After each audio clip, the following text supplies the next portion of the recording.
Começa agora o programa Revitalizar, realizado e desenvolvido pela Igreja Evangélica de Confissão Luterana no bairro dos Pires, em Limeira, São Paulo. Revitalizar é o processo de transformação da vida, da família e da fé, por meio da Palavra de Deus. Bom dia, estimado irmão, estimada irmã em Cristo Jesus. Eu sou a pastora Elfa e nesse dia estou com vocês aqui na Rádio Lollapalooza, aqui no programa Revitalizar. Hoje o programa Revitalizar está diferente.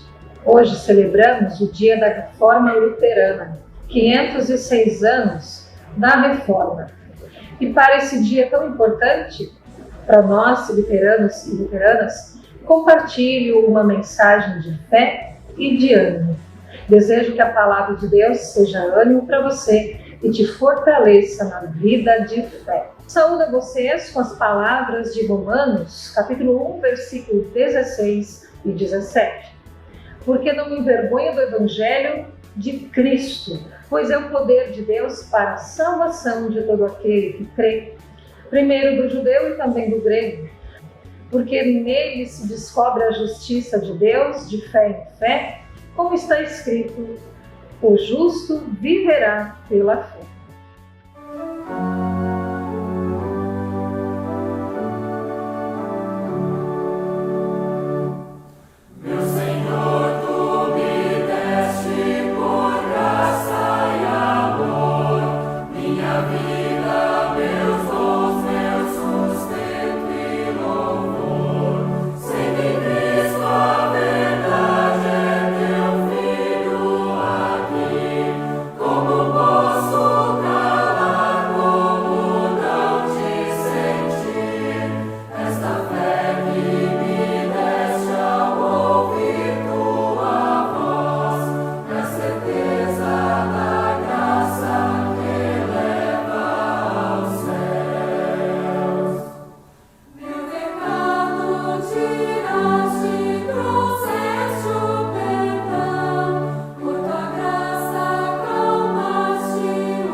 Compartilho com você nessa manhã o texto de Filipenses, capítulo 2, versículo 12 a 13. Ele vai nos conduzir na reflexão desse dia 31 de outubro, dia da Reforma.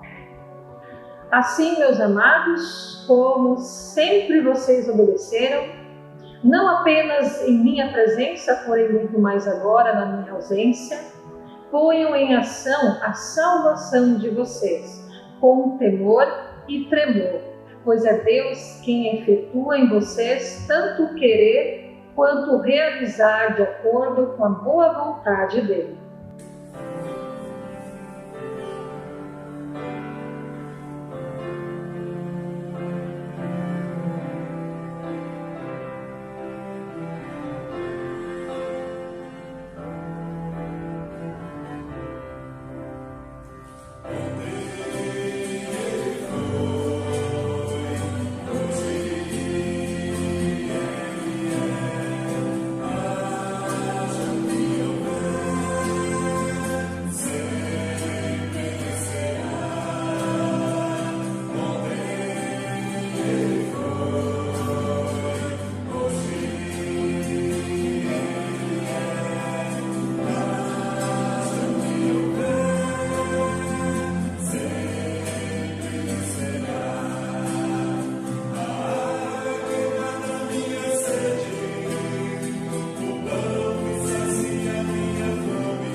Obediência com temor e tremor.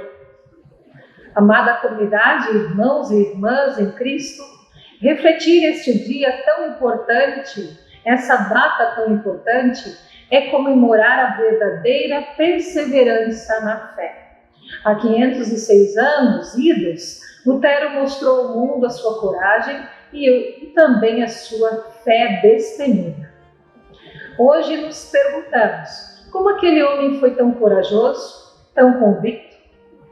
Ele enfrentou grandes autoridades da época em defesa da fé. O nosso texto da palavra de hoje nos faz olhar para aquilo que foi base para Lutero, o versículo 12, obediência com temor e tremor. Ele colocou de fato em prática a salvação.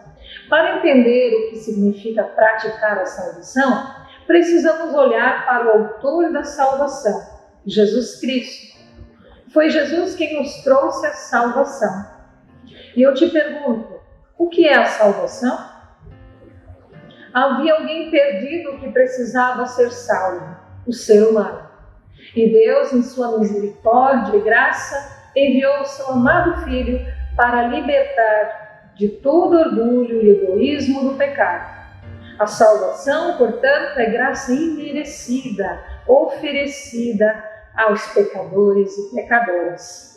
É perdão dos pecados, é libertação completa de todo o mal. É oportunidade de nova vida. Então, quando o apóstolo diz, ponham em ação a salvação de vocês, ele quer dizer que é para viver dignamente diante do que Cristo conquistou para nós. Por Cristo somos chamados a nos entregar por inteiro e obediência e humildade também ao discipulado. Se alguém quiser acompanhar-me, negue-se a si mesmo, tome a sua cruz e siga-me. Pois quem quer salvar a sua vida, a perderá, mas quem quer perder a vida por minha causa, a encontrará, conforme a palavra de Mateus 16, versículo 24 e 25. E o início de tudo, tanto para Paulo quanto para Lutero, foi conhecer a Cristo e entregar-se a Ele em total obediência. E quando se fala em conhecer Jesus, é preciso perceber que há uma grande diferença entre conhecer a respeito de Cristo e conhecer Cristo. Pois entre ter informações corretas sobre a pessoa de Jesus e conhecer Jesus pessoalmente, existe um processo de entrega e relacionamento de confiança. Pela história de fé ousada, tanto de Paulo quanto de Lutero, percebemos a motivação. Qual a motivação desse verdadeiro relacionamento de entrega obediente a Cristo? Martim Lutero afirmou: a nossa salvação vem de Cristo mediante a fé. Isso é graça de Deus. A base da reforma protestante, da reforma luterana, a Confissão de Augsburgo, de 1530, que faz parte da nossa confessionalidade luterana, afirma no seu 4º artigo: ensinam também que nós não podemos ser justificados diante de Deus por forças, méritos ou obras próprias, senão que são justificados gratuitamente por causa de Cristo, mediante a fé. Quando olhamos para o versículo 12 do texto de hoje, vemos Paulo falando aos filipenses que eles são cristãos exemplares, que buscam seguir o padrão deixado por Cristo, mas que agora, com a ausência física do apóstolo, eles permanecem suficientemente amadurecidos no espírito para poderem manter-se sozinhos, prestando contas diretamente a Cristo. Este é o objetivo de cada cristão, de cada cristã. Ficar em pé por si mesmo. Cada um precisa desenvolver-se espiritualmente. Ninguém o pode fazer por mim ou por você. Cada um e cada uma é chamado por Cristo a responder a pergunta: você crê nisso? E como muitos em toda a história de fé têm respondido: sim, Senhor, eu creio. Cada um de nós, por vezes, podemos nos lembrar que tivemos nossos professores de culto infantil, ensino confirmatório, pastores ou outros ainda que desempenharam uma função necessária na nossa vida, na nossa caminhada de fé. Porém, o que fazemos com as instruções espirituais que temos recebido durante a nossa vida, isso depende inteiramente de cada um de nós como indivíduos. Desenvolver a salvação é dar evidências práticas que fomos convertidos, somos agora sal e luz para o mundo. A salvação que nos é dada mediante a graça precisa ser colocada em funcionamento por cada um de nós, com a ajuda da graça divina. É o que vemos em 1 Coríntios 6:1. Como cooperadores de Deus, insistimos com vocês para não receberem em vão a graça de Deus. Trago uma pequena história. Conta-se que um rei tinha 5 filhos e morava num lindo castelo. No entanto, esse castelo ficava muito próximo a um rio bem perigoso e violento. O rei sempre pedia aos seus filhos para nunca brincarem perto do rio, mas eles estavam fascinados por aquele rio e prontos para nos apontar o pai. Certo dia, os quatro filhos mais novos construíram uma pequena jangada e decidiram navegar no rio. Num primeiro momento, deu tudo certo, mas a correnteza forte os arrastou rio abaixo e eles não podem mais controlar a pequena jangada. Os 4 filhos do rei foram arrastados por muitos quilômetros e quando conseguiram parar a jangada já estavam em uma terra distante e desconhecida. Eles estavam totalmente perdidos. No início, eles ficaram assustados e com muito medo. Afinal, não tendo se afogado no rio, não podiam facilmente voltar para casa. Então, para não entrar em desespero enquanto esperavam o pai os encontrar, eles decidiram que todas as noites iriam acender uma fogueira, se sentar ao redor dela e relembrar as coisas boas que tinham no castelo, na família, como, por exemplo, comida boa, cama, a presença do pai e todas as regalias. E assim eles o fizeram. Depois de vários dias, já cansados de esperar e nada do pai vir, um dos filhos desistiu, resolveu se virar, resolveu ali construir uma casa de palha e simplesmente passou a viver como um selvagem. Decidiu esquecer o pai, o castelo, a boa vida. E também esqueceu que ele havia desobedecido ao pai por entrar no rio e que precisava de perdão. O segundo irmão não desistiu de esperar o pai, mas resolveu dedicar parte do seu tempo cuidando do outro irmão que havia desistido, aquele que construiu a casa de palha. Ele passava grande parte do seu tempo em cima de alguma árvore ou mesmo em cima do morro, apenas observando o seu irmão. Ele cuidava de cada detalhe que seu irmão fazia, mas a sua intenção era contar tudo que o seu irmão estava fazendo para o seu pai quando ele o encontrasse. Na sua cabeça estava a ideia de que se ele contasse ao pai como seu irmão era mau e desobediente, a ponto de desistir da própria casa, o pai ficaria menos furioso com ele e ficaria mais furioso com seu irmão. Assim, mostrando ao pai o quanto o filho é pecador, ele se considerava melhor do que ele, não precisando tanto assim de perdão. O terceiro irmão também desistiu de esperar pelo pai, mas não assumiu uma vida selvagem na terra onde eles estavam. Cansado de esperar, ele mesmo resolveu fazer um caminho para voltar para casa. Foi até o rio e começou a amontoar pedras. Ele queria construir uma ponte sobre o rio com as pedras. Seu pensamento era de que, pedra em pedra, assim eu chegarei até a casa do meu pai. Meu pai vai se orgulhar do meu trabalho, do meu esforço e vai me perdoar. O quarto e último filho, ali os irmãos, ele continuou simplesmente esperando.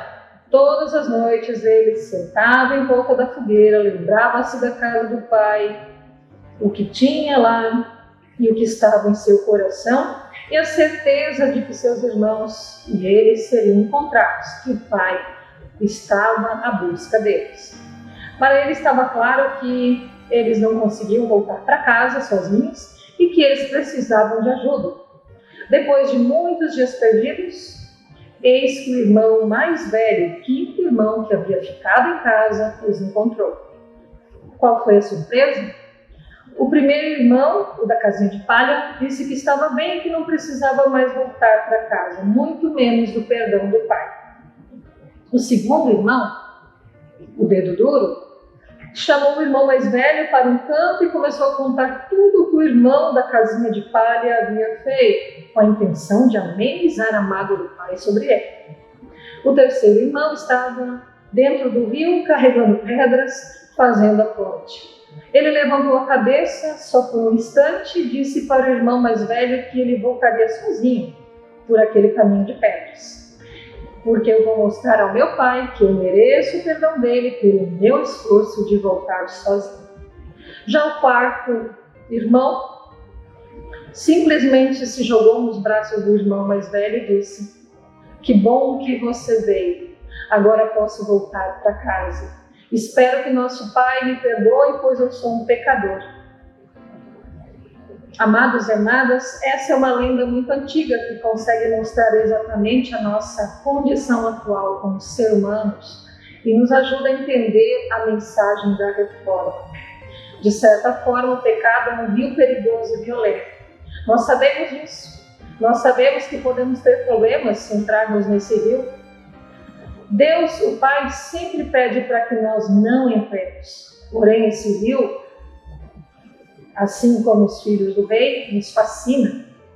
É um rio muito tentador. É muito difícil não pular dentro e deixar ser levado por ele. Por isso mesmo é que todos e todas nós estamos dentro dele. É possível que dentro do rio, alguns de nós estejam mais perto de casa, outros mais longe. Pode ser que alguns estejam agarrados a um barranco, outros no meio do rio, sem nada para se agarrar. Pode ser que alguns de nós estejam numa parte rasa do rio, enquanto outros estão na parte que tem mais funda. Verdade é que, de um jeito ou de outro, todos estamos dentro deste rio que nos leva para longe de casa, para longe do castelo, para longe do Pai, para longe de Deus. Certo dia, o irmão mais velho resolve nos buscar, nos salvar, é sacrificado numa cruz para nos tirar deste rio e nos levar de volta para casa. E quando nos encontra, como na lenda, também vem uma surpresa. Alguns, lembrando o irmão da casinha de palha, vão dizer que não querem mais voltar para casa, que não querem mais ser salvos, e que dentro de um rio e longe de Deus, eles estão bem. Alguns vão lembrar o irmão dedo duro, tentar puxar Jesus para um canto para dizer o quanto que os outros irmãos pecaram e o quanto que eles são maus. Alguns também lembrarão o irmão que construiu o caminho de pedras, rio acima, indicando que querem e podem sair do rio e voltar para casa por esforço próprio e sozinhos. Porém, sem o irmão mais velho, sem Jesus, não podemos voltar para a casa do Pai. Não podemos fazer essa volta sozinhos. Não podemos esquecer que Jesus é o caminho, a verdade e a vida, e ninguém volta para a casa do Pai senão por Ele. Por último, muitos são aqueles que ainda se sentam em torno da fogueira, compreendem sua situação como perdidos, aceitam sua fraqueza e sua incapacidade de voltar para casa e ficam muito alegres e agradecidos com o irmão mais velho que veio buscar. O dia em que a humanidade compreender que a volta para casa é por meio do irmão mais velho, por meio de Cristo, sem qualquer esforço de nossa parte, que mesmo magoado inicialmente com o fato de termos também entrado no rio, Deus nos perdoa e nos permite voltar para casa. A mensagem da reforma, desencadeada a partir de Lutero, assim alcançará o seu objetivo e que cada um de nós persevere na obediência e amor, com temor e tremor, testemunhando o mundo e o discipulado de Jesus Cristo. Que assim seja. Amém.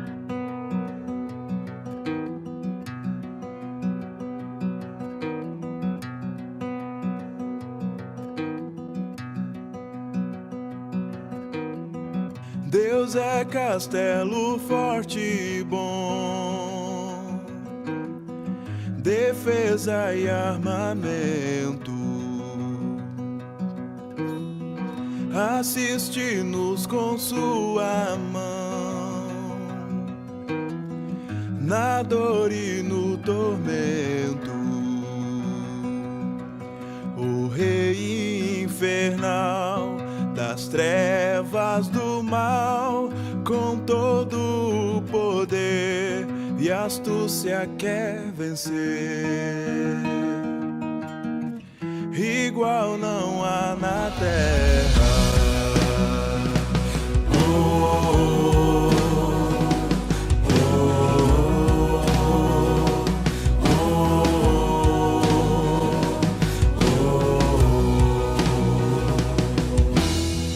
A minha força nada faz, sozinho estou perdido. Um homem a vitória traz, por Deus foi escolhido. Quem trouxe esta luz foi Cristo Jesus, o eterno Senhor, outro não tem vigor. Triunfará na luta.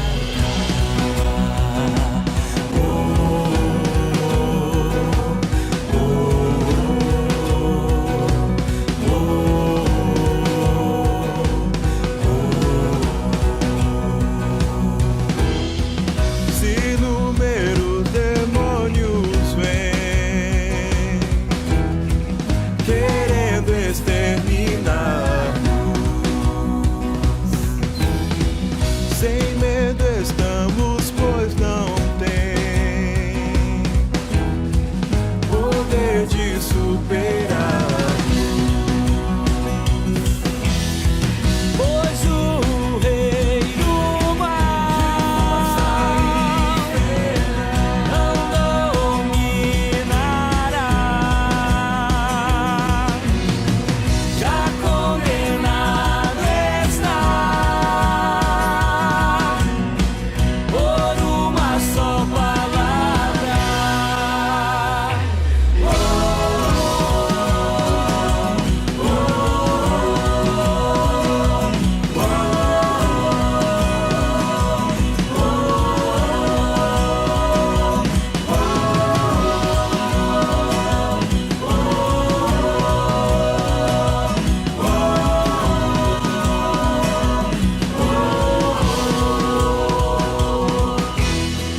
O Verbo eterno vencerá as armas o Senhor nos dá. Se a morte eu sofrer e tudo se vai, seu reino é nossa herança. Seu reino é nossa herança. Seu reino é nossa herança. Seu reino é nossa herança.